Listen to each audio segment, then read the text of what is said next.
Amin. Shalom, selamat pagi Bapak Ibu Saudara yang terkasih dalam Tuhan.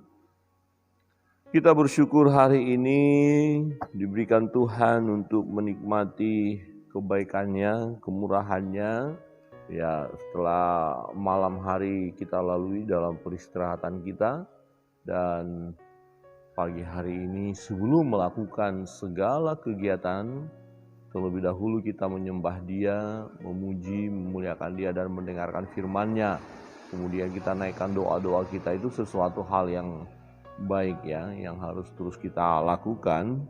Sehingga dalam sepanjang hidup ini kita, sepanjang hari kita sungguh mempercayakan hidup kita kepada Tuhan. Kita yakin Tuhan akan memberkati kita. Pembacaan kita pada pagi hari ini dari Yeremia pasal 10. Kita melihat kebenaran firman Tuhan secara khusus, bagaimana teguran Tuhan kepada umat yang melakukan penyembahan berhala. Ya, sesuatu yang sia-sia telah dilakukan oleh umat dan ini mendukakan hati Tuhan. Nah, kita melihat di sini nanti ada perbandingan sangat jauh berbeda ya, berhala-berhala itu jika dibandingkan dengan Tuhan. Ya, jadi satu kebodohan lah bagi orang yang melakukan penyembahan berhala karena ternyata tidak dapat berbuat apa-apa. Ya, sesungguhnya kita harus datang kepada Tuhan karena Tuhan yang berkuasa atas segalanya. Tetapi ironisnya adalah umat pilihan Allah ini sendiri meninggalkan jalan Tuhan dan mereka menyembah berhala, dan inilah yang merupakan satu perbuatan yang tercela dan perbuatan yang bodoh ya. Kita lihat firman Tuhan mengatakan hal itu. Di ayat pertama berkata begini di pasal yang 10, dengarlah firman yang disampaikan Tuhan kepadamu hai kaum Israel. Beginilah firman Tuhan, janganlah biasakan dirimu dengan tingkah langkah bangsa-bangsa. Janganlah gentar terhadap tanda-tanda di langit, sekalipun bangsa-bangsa gentar terhadapnya. Jadi bangsa-bangsa yang mana yang dimaksud oleh Tuhan? Bangsa-bangsa yang tidak menyembah Allah. Ya, kalau boleh kita pakai istilah ya yang keren sekarang itu bangsa kafir ya. Jadi bangsa yang tidak menyembah Allah itu bangsa kafir. Jadi jangan gentar kepada mereka ya.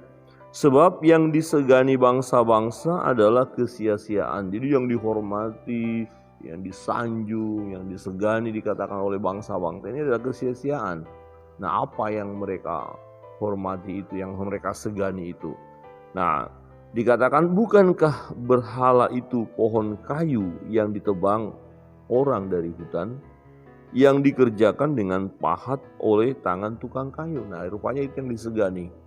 Jadi dibuat benda ya dari kayu, diukir lah ya semacam patung begitu. Kemudian itu disegani, disembah. Ya, orang memperindahnya dengan emas dan perak. Orang memperkuatnya dengan paku dan palu supaya jangan goyang. Jadi kalau ditaruh di dinding begitu ya dipaku supaya jangan goyang, atau di satu tempat tapi dibuat kokoh begitu, kokoh, tapi manusia yang buat dia kokoh, kemudian dia disembah. Nah, berhala itu sama seperti orang-orangan di kebun mentimun. Tidak dapat berbicara, orang harus mengangkatnya, sebab tidak dapat melangkah. Janganlah takut kepadanya, sebab berhala itu tidak dapat berbuat jahat, dan berbuat baik pun tidak dapat. Jadi untuk apa lakukan itu? Nggak bisa buat apa-apa dia gitu loh ya. Nah, tidak ada yang sama seperti Engkau ya Tuhan. Engkau besar dan namamu besar oleh keperkasaan. Siapakah yang tidak takut kepadamu? Ya Raja bangsa-bangsa, sungguh kepadamu lah seharusnya sikap yang demikian. Sebab di antara semua orang bijaksana dari bangsa-bangsa dan di antara raja-raja mereka tidak ada yang sama seperti Engkau. Dan berbandingkan ya, kalau Tuhan itu Allah yang perkasa, Allah yang luar biasa, bangsa-bangsa, raja-raja semestinya tunduk kepada Allah, kepada Tuhan yang hidup. Nah, berhala itu semuanya bodoh dan dungu. Petunjuk dewa itu sia-sia. karena ia hanya kayu belaka. Perak kepingan dibawa dari Tarsis dan emas dari Ufas. Berhala itu buatan tukang dan buatan tangan pandai besi, pandai emas. Pakaiannya dari kain ungu tua dan kain ungu muda, semuanya buatan orang-orang ahli. Tetapi Tuhan adalah Allah yang benar, Dialah Allah yang hidup dan Raja yang kekal. Bumi goncang karena murkanya dan bangsa-bangsa tidak tahan akan geramnya.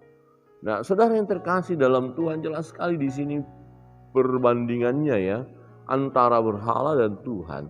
Berhala tidak ada apa-apanya.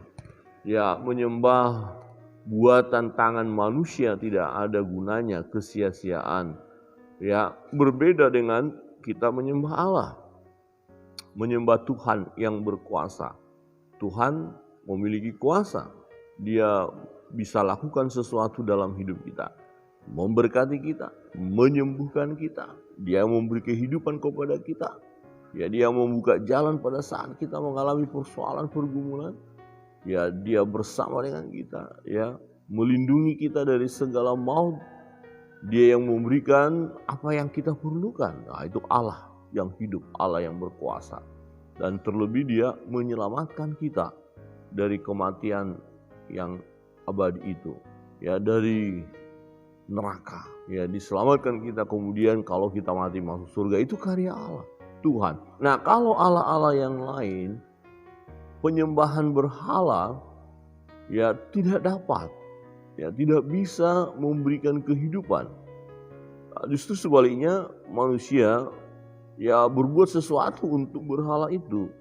Ya, manusia yang melakukan sesuatu untuk berhala itu. Bahkan dikatakan untuk pindah tempat aja dia tidak bisa. Ya, harus diangkat. Punya kaki tapi tidak bisa berjalan, punya tangan tapi tidak bisa melakukan sesuatu, punya mata tidak melihat, ya punya telinga tidak mendengar. Jadi apa? Mengapa harus menyembahnya? Mengapa harus takut kepadanya? Nah, kebenaran firman Tuhan pagi hari ini melalui apa yang disampaikan oleh Allah, ya melalui Nabi Yeremia kepada umat, supaya jangan takut kepada berhala-berhala itu dan tinggalkan itu. Tetapi ironisnya Bapak Ibu Saudara yang terkasih dalam Tuhan, banyak orang ya masih terikat dengan penyembahan berhala. Ya, masih pegang benda-benda tertentu untuk diperlakukan secara istimewa, berbeda dengan yang lainnya. Masih diberikan doa-doa kepada benda-benda itu, ya diperlakukan sedemikian rupa, padahal itu adalah kesia-siaan. Bapak Ibu Saudara yang terkasih dalam Tuhan, memang sangat ironis sekali. Ya, ternyata banyak orang tergoda untuk menyembah berhala. Ya, apakah setelah dia menjadi orang Kristen masih menyembah berhala? Nah, fakta kita temukan masih ada. Jadi Kristen hanya agamanya saja, tetapi faktanya penyembahannya masih kepada penyembahan berhala, masih datang kepada peramal-peramal, masih membaca mantra-mantra, ya masih melakukan tindakan-tindakan secara perdukunan dan lain sebagainya. Itu kan penyembahan berhala. Ya, itu bagian dari penyembahan berhala. Ya, dan itu kekejian di mata Tuhan. Maka Tuhan akan murka dan memberi hukuman, dan itu yang terjadi bagi umat Israel dan umat Yehuda karena mereka menyembah berhala. Tuhan memberi hukuman kepada mereka. Di ayat 14 berkata begini, setiap manusia ternyata bodoh, tidak berpengetahuan, dan setiap pandai emas menjadi malu karena patung buatannya, sebab patung tuangannya itu adalah tipu, tidak ada nyawa di dalamnya. Semuanya adalah kesia-siaan, pekerjaan yang menjadi buah ejekan dan yang akan binasa pada waktu dihukum. Tapi kalau kita lihat fakta, ada orang begitu bangganya membuat sesuatu benda untuk disembah, diberikan lapisan emas, kemudian disanjunglah benda itu. Ingat bagaimana Harun dan umat ketika Musa naik ke atas gunung dan belum turun, Nah, mereka sudah gelisah dan mereka mencontoh kebiasaan bangsa-bangsa lain dan mereka membuat lembu emas ya untuk mereka sembah. Nah, ini penyembahan berhala. Nah, untuk apa mereka buat lembu emas itu kemudian disembah? Ya.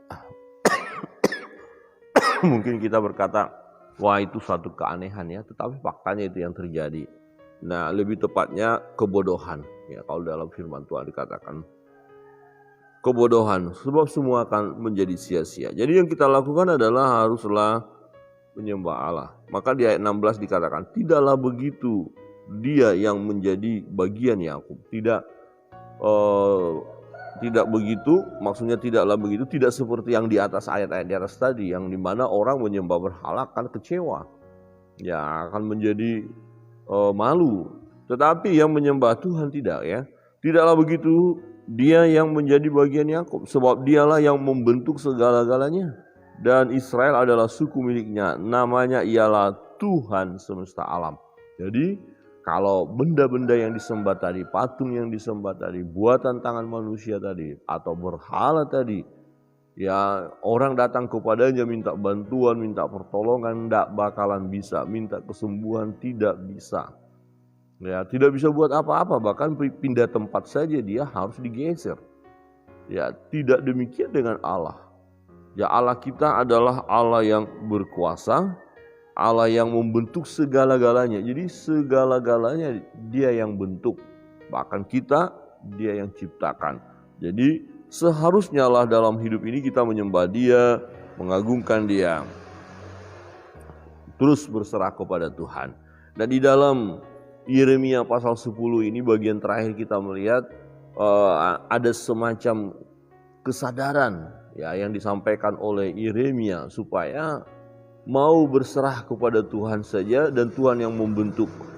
Nah, dikatakan ayat 23, aku tahu ya Tuhan bahwa manusia tidak berkuasa untuk menentukan jalannya dan orang yang berjalan tidak berkuasa untuk menetapkan langkahnya. Hajarlah aku ya Tuhan, tetapi dengan selayaknya, jangan dengan murkamu supaya aku jangan kau binasakan. Tumpahkanlah kepanasan amarahmu ke atas bangsa-bangsa yang tidak mengenal engkau, ke atas kaum-kaum keluarga yang tidak menyerukan namamu, sebab mereka telah memakan Yakub dan menghabisinya dan membuat tempat kediamannya menjadi puing-puing. Jadi Yeremia berkata, hajarlah aku, bentuklah aku, tapi hajarannya ya jangan dengan murka. Ya. Nah, adakah kita siap untuk dihajar oleh Tuhan? Ya, dibentuk oleh Tuhan? Kita perlu berani berdoa seperti ya apa yang disampaikan oleh Yeremia. Hajarlah aku ya Tuhan, tetapi dengan selayaknya. Artinya begini, supaya kita terus dibentuk. Ya jangan kita melakukan berhala lagi. Hajar aku Tuhan. Jadi orang-orang yang melakukan berhala, penyembahan berhala, ya menyembah benda-benda tertentu, ya tidak datang kepada Tuhan, maka biar Tuhan menghajar dia, tapi dengan hajaran yang tidak mematikan ya. Supaya apa? Supaya bertobat. Tetapi kalau toh tidak bertobat, nah maka hajarannya adalah hajaran yang mematikan dong. Karena tidak bertobat. Tetapi bagi mereka yang bertobat, nah dia akan terjadi pemulihan dalam hidupnya. Dia layak lagi di hadapan Tuhan dan Tuhan akan memberkati. Bapak Ibu Saudara yang terkasih dalam Tuhan, ya ini sesuatu yang menarik bagi kita adalah kita siap dihajar oleh Tuhan. Ya, dihajar dengan selayaknya. Kita perlu berdoa ya, Tuhan hajarlah aku dengan selayaknya ya Tuhan. Saya siap dibentuk. Bapak Ibu Saudara, mari kita siap dibentuk oleh Tuhan. Dan teguran Tuhan pada pagi hari ini tentang berhala. Kalau ada di antara kita masih melakukan berhala, masih menyanjung benda-benda tertentu, masih memuja ya arwah-arwah nenek moyang, masih memuja leluhur, ya bertobat. Yang hanya layak kita puja adalah Tuhan. Yang layak disembah hanyalah Tuhan yang berkuasa atas segalanya. Ya untuk itu tinggalkan ya perbuatan yang sia-sia tadi, yaitu berhala. Tindakan itu adalah tindakan kebodohan. Tinggalkan, jangan kita lakukan hal yang bodoh. Tetapi biarlah kita menyembah Allah, memuliakan Allah, Allah itu Allah yang berkuasa, yang sanggup menolong kita, sanggup memberkati kita, sanggup menghibur kita, sanggup memberi kekuatan kepada kita. Apapun persoalan pergumulan yang kita hadapi, kalau kita datang kepada berhala tidak bisa buat apa-apa. Tapi kalau kita datang kepada Tuhan, Tuhan akan menolong kita. Sebab Yesus berkata, marilah datang kepadaku, hai kamu sekalian yang letih, lesu, berbeban berat. Aku akan memberi kelegaan kepadamu. Hanya Yesus, hanya Tuhan yang mampu memberi kelegaan. Yang menyembuhkan, memulihkan, memberi sukacita, memberi damai sejahtera. Bahkan Dia yang memberi nafas kepada kita. Untuk itu mari kita bersyukur di hadapan Tuhan dan terus menyembah Dia. Tuhan memberkati.